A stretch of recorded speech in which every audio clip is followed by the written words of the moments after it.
Hi guys, welcome back to my channel, G Parker Artworks or Creations. Today I'm going to talk a little bit about paint as an acrylic paint and the use of palette knives with it. I'm going to show you a little bit of some of the thicker paint. This is that brand that I was telling you about in one of my earlier videos. It's called Gaffrey, and it's made here in the United States. And it's amazing stuff. Um, they put a clip on it because these are tubes. They're kind of like icing tubes, and that's kind of why they jokingly say, don't eat the paint because it looks like paint. This is one of those palette papers that, if you watched any of my other videos where I discussed storing your acrylic paint on palette paper, I'm just going to put a little bit of paint on here. This tube is actually a couple years old, but it keeps very well in these tubes that they package them in. See how that comes out like that? See how thick that is? It's just awesome. This paint is just, I'm going to scrape for sure so that when I put the clip on, it closes good. And then you just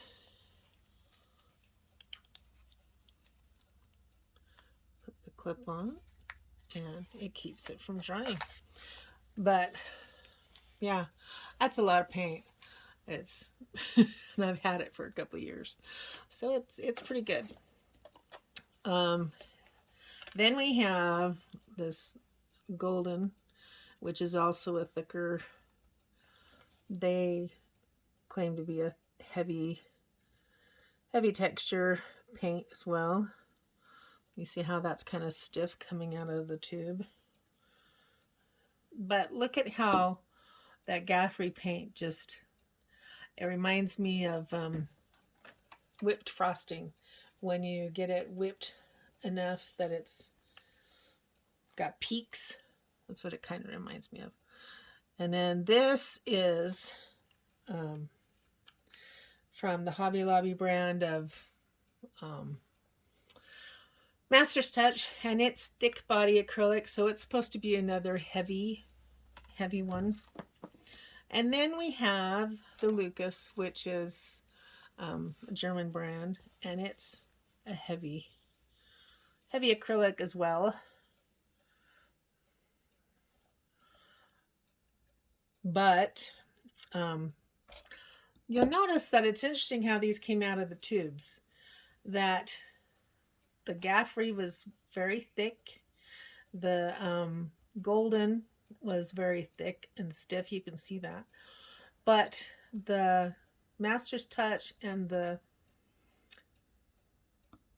Lucas were a little bit softer, almost runny in comparison.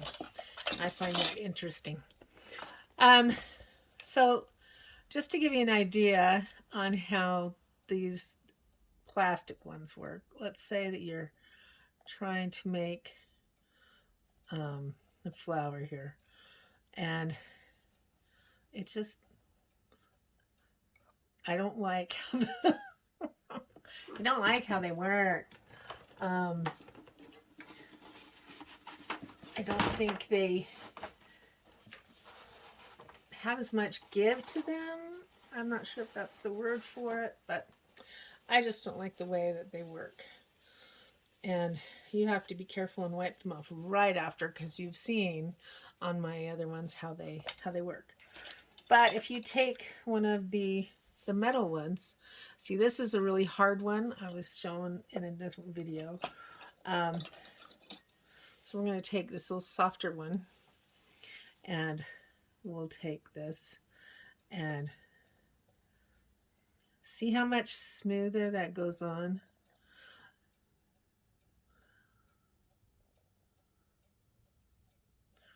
Like that. It's just a little bit easier to work with, I think.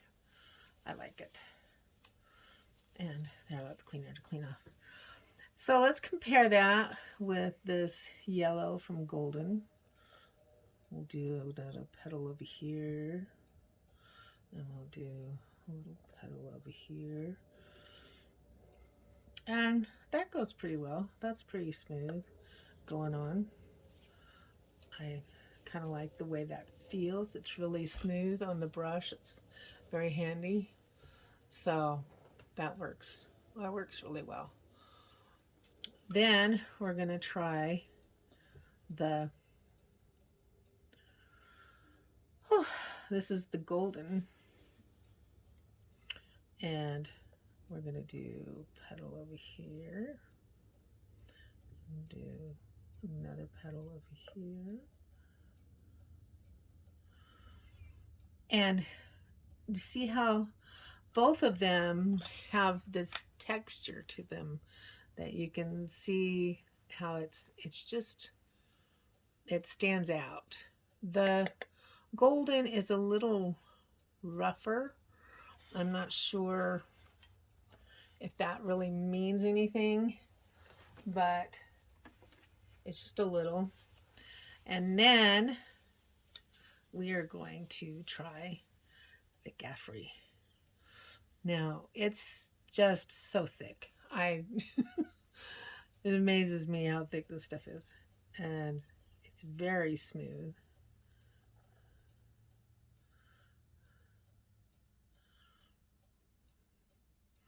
Didn't put that on quite the same as I put the other one on.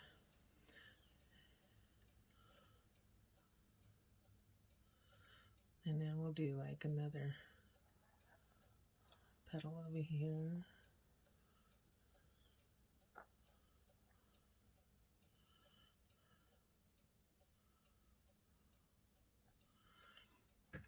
But you see how it is a little bit more defined. It's just a heavier feel to it. And so it depends on what it is that you're wanting to paint. Because if you're making roses or tulips or daisies, and you want them to be able to see the texture of those petals, then it kind of really matters what kind of paint you use. If you're using like this big one, let's try some of this, and we'll do a little.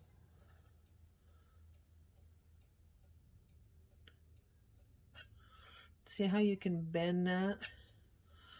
But if you take this plastic one and you use that same edge,